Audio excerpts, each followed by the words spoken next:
Oke, Assalamualaikum warahmatullahi wabarakatuh. My name is Hairunisa. Okay, hi friend. How are you today? I hope you can face smoothly today. I will try explain about Safavid dynasty, Fatimiyya dynasty, and Andalusia dynasty. And the first, we will discussion about Safavid dynasty. Okay, birth of Safavid dynasty. The Safavid dynasty in Persia ruled between 1503 until 1722 AD. The Safavid dynasty was a large Islamic empire in Persia. Initially, the Safavid Empire originated from a closely related movement that existed in Ardabil, a city of Azerbaijan. Jadi lahirnya dinasti Safawiyah. Dinasti Safawiyah ini di Persia berkuasa antara tahun 1503 sampai 1722 Masehi. Nah, dinasti Safawiyah ini merupakan kerajaan Islam di Persia yang cukup besar. Awalnya kerajaan Safawi berasal dari sebuah gerakan tarekat yang berdiri di Ardabil, sebuah kota Azerbaijan. This tarekat is named after the Safavid tarekat, which is taken from the name of its founder, namely Safi ad-Din. Before becoming a kingdom, Safavid experienced two phases of growth. The first pass in which Safawi is engaged in the religious field, and the second as a political movement. Jadi tarekat ini diberi nama tarekat Safawi yang diambil dari nama pendirinya yaitu Safi ad-Din. Sebelum menjadi kerajaan, Safawi ini mengalami dua fase pertumbuhan. Yang pertama yaitu bergerak di bidang keagamaan dan yang kedua itu bergerak di bidang politik. Oke, next. Development of the Safavid dynasty. The heyday of the Safavid dynasty was ruled by Abbas I.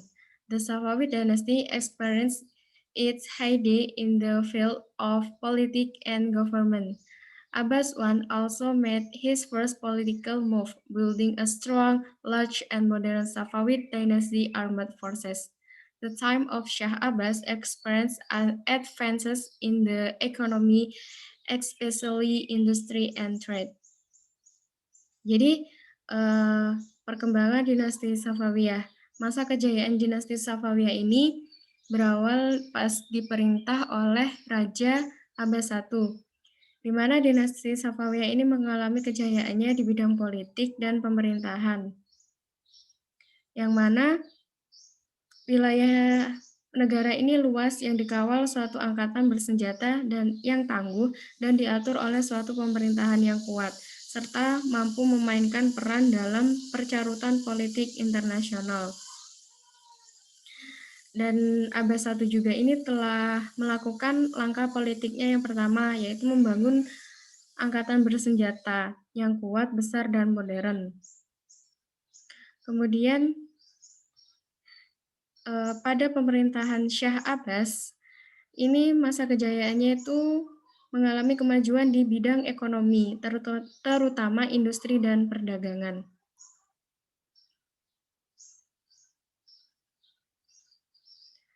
Setback and destruction. Masa kemunduran dari dinasti Safawiyah itu sendiri. The period of decline and destruction of the Safavid kingdom began when King Abbas I died. The kingdom was ruled by kings who were weak and had bad temperament. Jadi masa kemunduran dinasti Safawiyah ini terjadi saat dimulai ketika Raja Abbas I ini telah tiada, di mana setelah Raja Abbas I ini, raja-raja yang memerintah itu memiliki jiwa yang lemah dan perangai dan sifat yang buruk.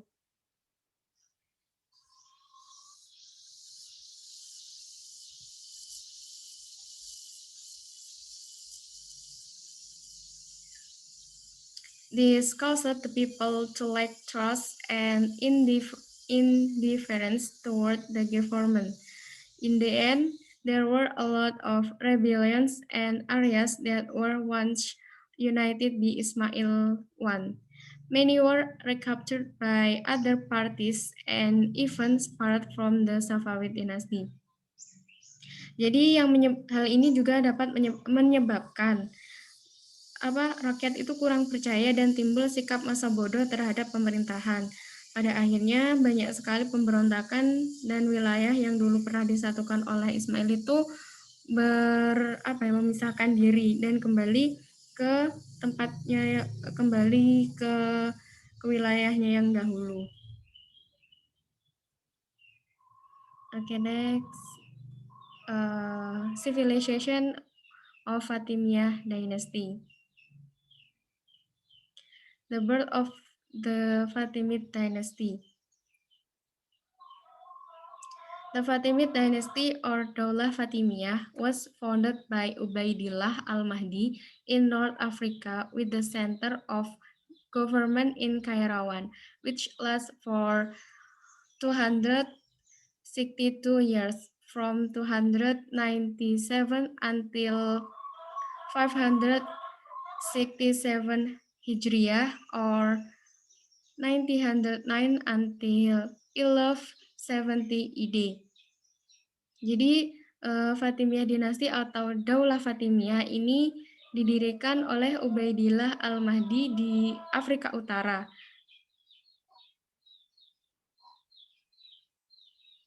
Dengan pusat pemerintahannya itu ada di Kairawan. Kurang lebih memerintah itu selama 262 tahun. Dari tahun 297 sampai 567 Hijriah atau sekitar 909 Masehi sampai 1171 Masehi. Nah, the name of this dynasty was attributed to Fatima Az-Zahra, the daughter of Rasulullah, and she is also the wife of Ali bin Abi Talib, the Prophet's cousin. Ubaidillah al-Mahdi himself is said to be a figure who is still a descendant of Ali bin Abi Talib, but from the Sunnis, the claim is denied. Jadi, nama dinasti Fatimiyah ini dinisbatkan dari Fatimah Az-Zahra, yaitu putri Rasulullah SAW, dan juga sekaligus sebagai istri dari Ali bin Abi Thalib. Nah, Ubaidillah ini sendiri itu disebut sebagai tokoh yang masih keturunan dari Ali bin Abi Thalib. Namun dari kaum Sunni mengklaim ini disangkal. Nah, sedangkan Fatimiyah sendiri itu beraliran Syiah Islamiyah yang suatu pertikaian politik. Syiah dan Sunni ini berpangkal pada siapa yang berhak memimpin umat Islam setelah Nabi Muhammad SAW wafat. Dari kaum Sunni sendiri, yang berhak memimpin itu adalah siapa saja, asalkan dia itu dapat bertanggung jawab, cakap, dan mampu jujur dan amanah. Dan kemudian sedangkan kaum Syiah ini memiliki pendapatnya sendiri, yaitu setelah peninggalnya Nabi Muhammad, kaum Syiah ini berpendapat bahwa yang melanjutkan pemerintahan itu adalah Ali bin Abi Thalib. Secara tidak langsung kan Ali bin Abi Thalib ini adalah keluarga dari Nabi Muhammad SAW.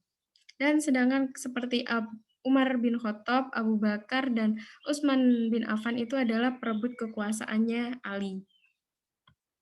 Itu adalah pendapat dari Syiah Islamiyah sendiri.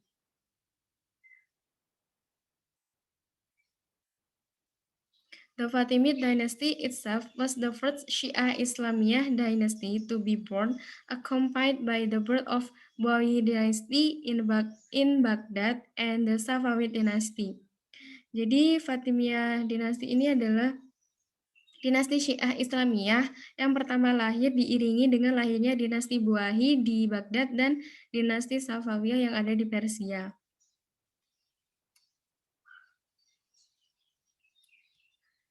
Okay, development of the Fatimid dynasty.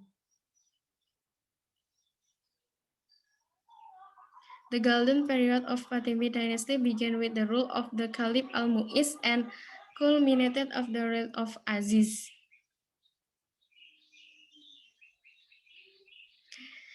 Jadi masa kejayaannya dinasti Fatimiyah ini mengalami kemajuan pada masa pemerintahannya kurang dari 200 tahun.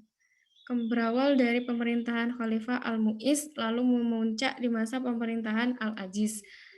Jadi apa saja sih kemajuan-kemajuan yang ada? Yang pertama yaitu adalah the first politics and government. The minister is divided into two, namely the military group and the civilian group. The military group in charge of the war army. The Khalifah's houses, guard, and all matters relating to security. Jadi ada di bidang politik dan pemerintahan, bentuk pemerintahan dinasti ini bentuk pemerintahan dengan pola baru dalam sejarah Mesir, di mana kekuasaan ini mencakup Afrika Utara, Selesai pesisir Laut Merah Afrika, Palestina, Suriah, Yaman, dan Hijaz, dan pengangkatan dan pemecatan pejabat tinggi itu di bawah kekuasaan khalifah. Sedangkan menteri dibagi menjadi dua, yaitu kelompok militer dan kelompok sipil, di mana kelompok militer ini membidangi urusan tentara perang, pengawal rumah tangga khalifah, dan semua permasalahan yang menyangkut keamanan. Nah, untuk kelompok sipilnya itu ada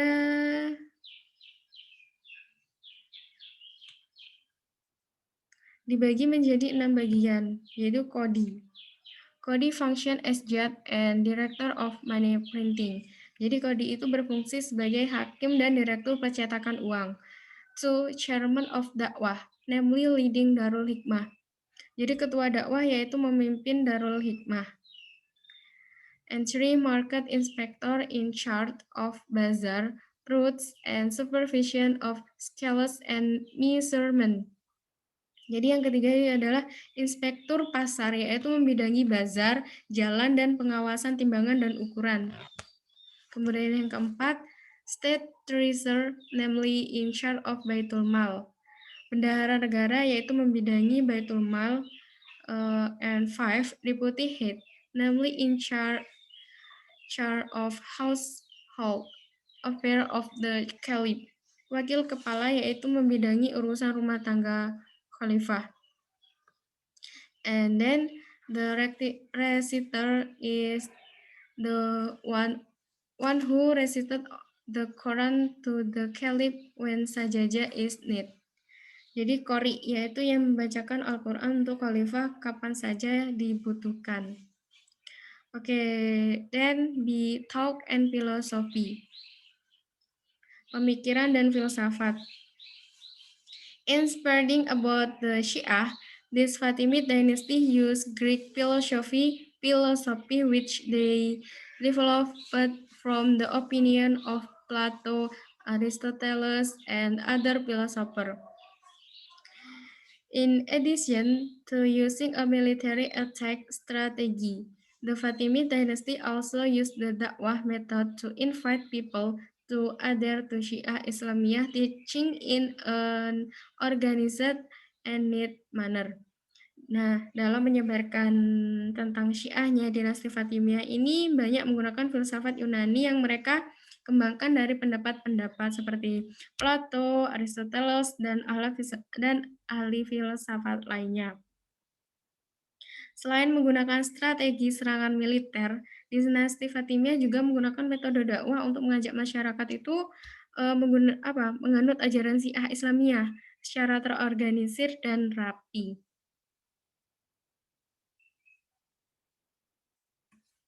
Oke, science and literature.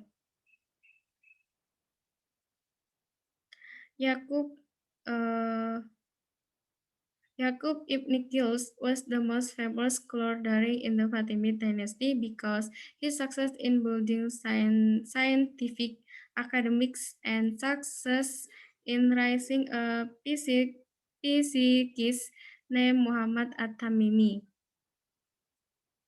Jadi Yakub Ibnu Kilis adalah seorang keilmuan yang paling terkenal pada masa dinasti Fatimiyah karena beliau itu berhasil membangun akademi keilmuan dan berhasil membesarkan seorang ahli fisika yang bernama Muhammad At-Tamimi. Kemudian ahli sejarah itu bernama Muhammad Ibnu Yusuf Al-Kindi, ahli sastra itu Al-Aziz, dan berhasil membangun Masjid Al-Azhar yang sebagai universitas dan hingga saat ini Al-Azhar tetap berdiri kokoh.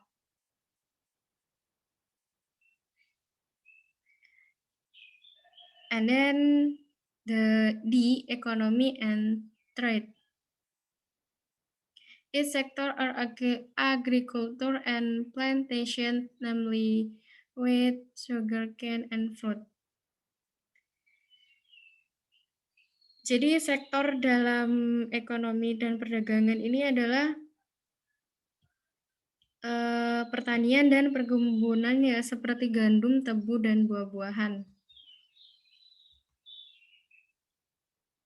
Oke, the decline of the Fatimid Dynasty. Jadi masa kemunduran dinasti Fatimah itu sendiri. The decline of the Fatimid dynasty began with the existence of a policy, namely to import soldiers from Turkey and Negro, which had been carried out by the Abbasid dynasty. Then there was a dispute that occurred and the fighting for the army of the barbarian tribe. Jadi kemunduran dinasti Fatimiyah ini berawal dari adanya sebuah kebijakan yaitu mengimpor tentara-tentara dari Turki dan Negro yang pernah dilakukan oleh dinasti Abbasiyah, yang kemudian adanya perselisihan yang terjadi dan pertikaian pasukan dari suku Barbar. Nah, kemunduran ini terjadi setelah pemerintahan Al-Aziz. So there are several authors describing the decline of Fatimids as follow. Jadi ada apa ya? Ada beberapa pengarang ini menjelaskan kemunduran Fatimiyah yang sebagai berikut. First, the cruel behavior of Al-Hakim was the beginning of the decline of the Fatimid dynasty because Al-Hakim himself destroyed several carcasses, killed the existing vizier, destroyed Christian government and that time, and the worst strict rule for non-Muslim. Jadi ada yang perilaku kejam yang dimiliki oleh Al-Hakim adalah awal dari kemunduran dinasti Fatimiyah ini sendiri karena Al-Hakim itu pernah menghancurkan beberapa gereja, membunuh wazir yang ada dan menghancurkan kuburan-kuburan umat Kristen pada waktu itu dan adanya aturan yang ketat untuk umat non-muslim. Yang kedua adalah kenaikan tahta khalifahnya yang terlalu muda. Nah, kenaikan tahta khalifah yang terlalu muda membuat khalifah itu tuh tidak cakap dan lemah dalam pemerintahan, sehingga menjadi sebagai pemicu salah satu kemunduran dari dinasti Fatimiyah itu sendiri.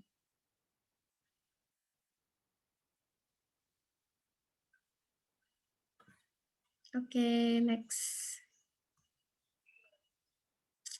We will discussion about Andalusia dynasty, Andalusia. The birth of the Andalusia dynasty. The Iberian Peninsula was originally ruled by the Vandals for a very long time. The Vandals ruled this area. Here the Arabs themselves called it Andalusia. The Vandals ruled this area for a long time, so that is why called Vandalusia, and from here the Arabs themselves called it Andalusia. Starting from a conquest by the Umayyad dynasty, which had a policy of expanding the territory to Europe led by Musa bin Nusair. Jadi di semenanjung Iberian awalnya dikuasai oleh Vandals dalam kurun waktu yang sangat lama. Nah, bangsa Vandals ini cukup lama menguasai daerah ini sehingga disebutlah Vandalusia. Dan dari sini bangsa Arab sendiri itu menyebutnya Andalusia.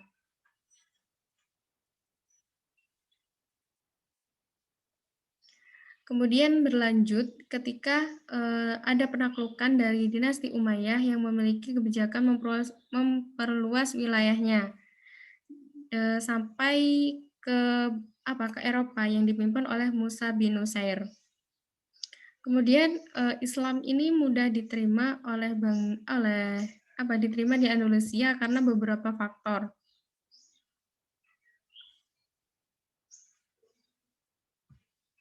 Faktor yang pertama yaitu karena adanya perdebatan antara aliran Arianisme dan Athanasianisme di kalangan Kristen Spanyol. Dan yang kedua adalah adanya sikap tidak toleran raja-raja terhadap kaum Yahudi. Ya, kaum Yahudi itu pada waktu itu banyak ditindas oleh raja-rajanya, dikejar-kejar dan sampai dieksekusi juga. Kemudian yang ketiga adalah kehidupan mewah para rajanya yang kemudian membuat rakyat itu kan rajanya itu berfoya-foya. Kehidupan rajanya itu terlalu mewah sehingga rakyatnya itu disuruh membayar pajak yang terlalu mahal. Ini adalah jadi ini juga merupakan faktor yang menyebabkan Islam itu mudah diterima di Andalusia.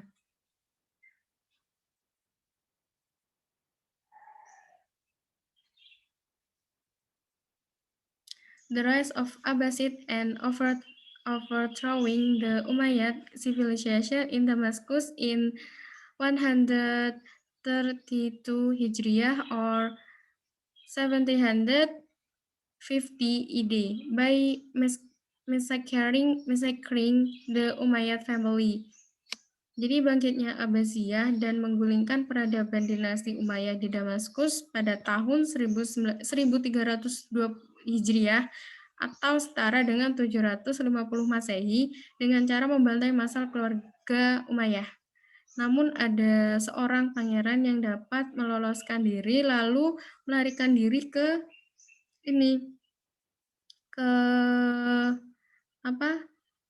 Badar, ke Andalusia. Dia itu didampingi oleh Badar yaitu ajudannya. Nah, dari sinilah lahirnya sebuah dinasti Andalusia. Okay, development of the Andalusia dynasty.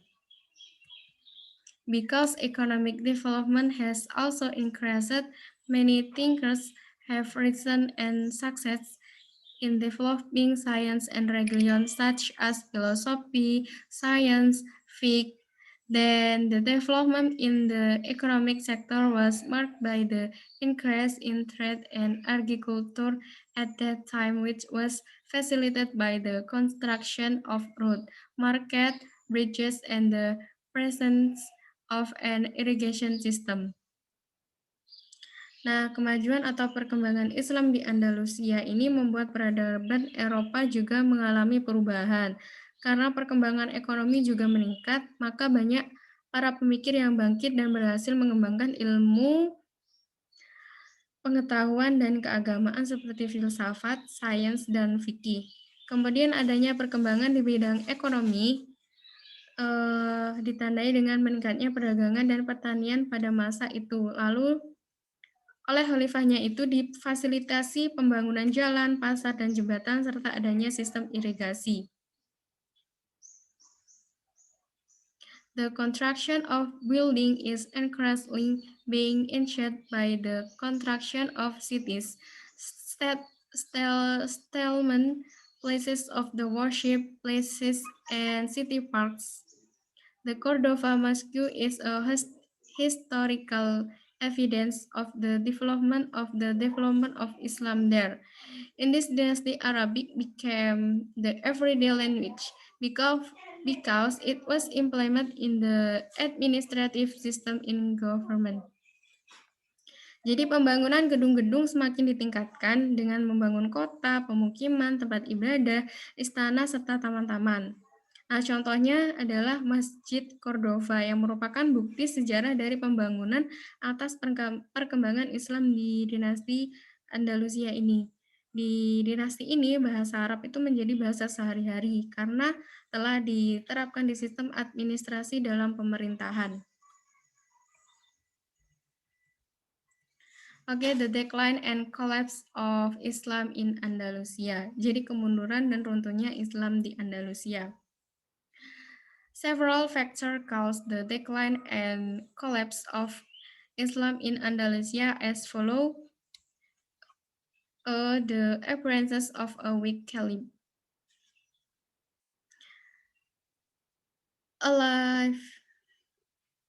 Al-Hakam successor his son is 11 years old with a very young age, making himself a very heavy burden so that he was eventually controlled by his mother and assisted by Hajib al-Mansur, who was thirsty for power. After Al-Mansur, his descendant continued the running of the government, but it is increasingly degenerating because these descendants like to be extravagant, important, and even disliked by the people. Jadi yang membuat masa kemunduran dari Islam di Andalusia adalah yang pertama yaitu munculnya khalifah yang lemah. Kenapa begini? Waktu itu ada penerusnya Al-Hakam, yaitu anaknya berusia 11 tahun dengan usia yang sangat muda, dia itu sudah dijadikan khalifah. Secara tidak langsung kan usia 11 tahun itu adalah usia di mana masih anak-anak, masih dia itu masih masa-masa bermain, tapi pada waktu itu 11 tahun udah dijadikan khalifah. Nah, ini yang menyebabkan kemundurannya. Kemudian karena usia juga jadi pemerintahannya itu dibantu oleh Hajib al-Mansur. Yang Hajib al-Mansur ini dia itu merupakan haus akan kekuasaan.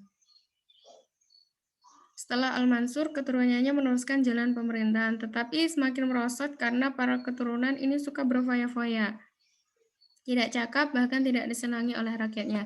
Selain dari usia yang muda tersebut, kemudian ada khalifah yang dia itu haus akan kekuasaan pemerintahan, sehingga dalam kepemimpinannya dia itu berfoya-foya, kemudian hidup mewah-mewah, sehingga dia itu hanya memikirkan tentang kekayaan, tidak memikirkan tentang rakyatnya.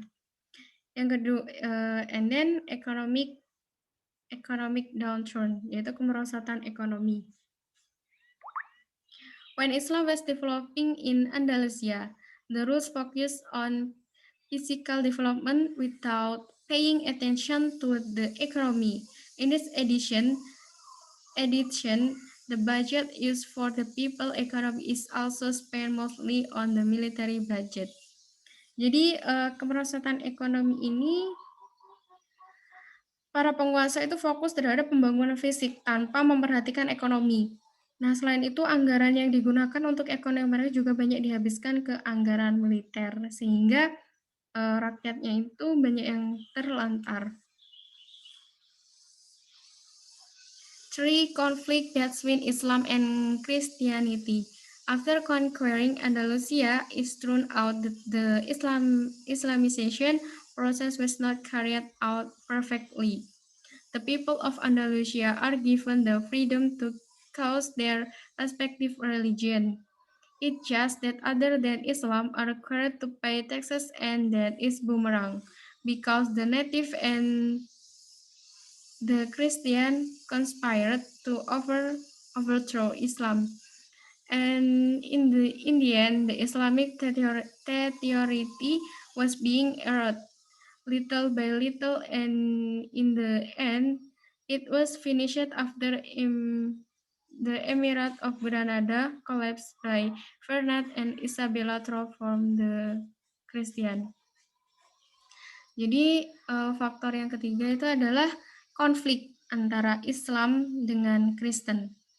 Di mana setelah melakukan Andalusia, ternyata proses Islamisasinya itu tidak dilakukan secara sempurna, sehingga penduduk Andalusia ini diberi kebebasan untuk memilih agamanya masing-masing.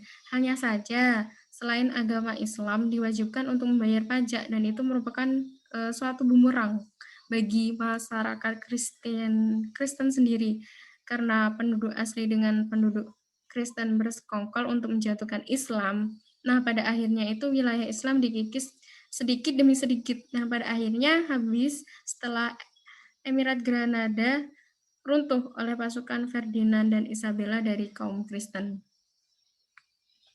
Okay, thank you for your attention. My presently today.